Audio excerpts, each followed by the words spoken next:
Most people don't know there's been a law on the books for almost a century to make sure that your tax dollars support American jobs and American businesses. Every administration says they're going to use that law. But when it comes time to make these purchases, whether that's the deck of an aircraft carrier or a ventilation system in a school, the response often is from the government. We can't find an American company, so we need to issue a waiver and buy the product that was made overseas, not by an American worker. So Buy American became a hollow promise. Well, my administration, Buy American is a reality. We've created a Made in American office in the White House to oversee efforts. And you just heard from Celeste, who runs that office.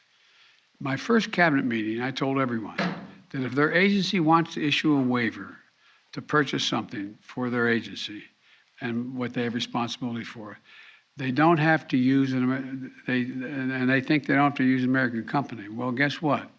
They have to come to the White House office and set up and explain to me why they have to post that request, why they have to do that.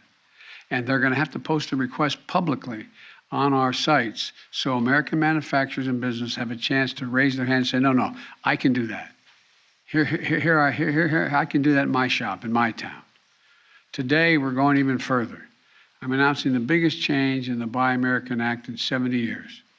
Right now, if you're manufacturing a product that gets purchased by the federal government, the law says that has to be substantially all of that product should be made in the United States. But because of loopholes over time, you know what substantially all means when I took office? If 55% is made in America, it's substantially all. To me, 55% isn't substantially all, it's slightly over half. Today, we're issuing a rule to raise the amount of domestic content required to be considered made in America from 55% to 75%. Substantially all is going to start meaning substantially all. And today we're also announcing a new framework for critical products where we know we need stronger, more resilient domestic supply chains. We saw during the pandemic that supply chain disruptions can put American lives and livelihoods at risk. You know, when we needed the most, we were short on masks, gowns, gloves, ventilation, and other essential health products we had to buy abroad. So we're creating a new price preference. What this means is that if we're identifying some product that is so critical to our national security, health, or resilience, that we're going to create rules that allow us to pay a little more for them if they're made in America. We're talking about things like semiconductors, some pharmaceutical agreements, advanced batteries, among other things. It's worth it for us to ensure that we have a domestic capacity to protect us from shortages and price spikes in the future. And yes, we're going to keep trading with our allies and friends, and we're going to work with them to ensure every single country can create global choke points for critical goods. Can't have those choke points. But we also need a resilient supply chains of our own so that we're never at the mercy of other countries for critical goods ever again.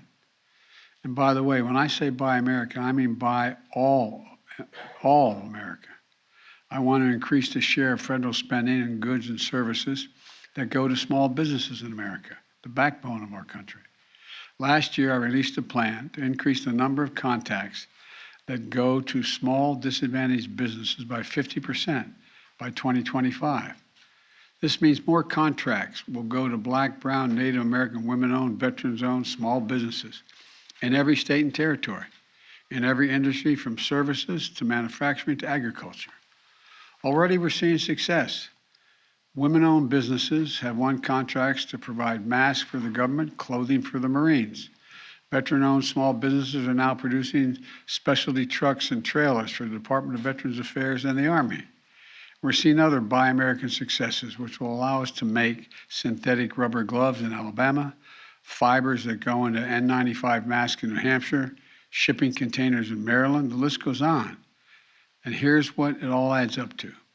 Today, I'm placing a bet on America. Everyone here is going to make sure that it pays off, everyone on this stage. What I say today, what I've what we've seen in the past months is more reason why we need to reject the defeatist view that the forces of automation and globalization mean we can't have good-paying union jobs manufacturing here in America. Our manufacturing future, our economic future, our solutions to the climate crisis, they're all going to be made in America. And what that means to build a better America, well, it does. We're going to build a better America as a consequence.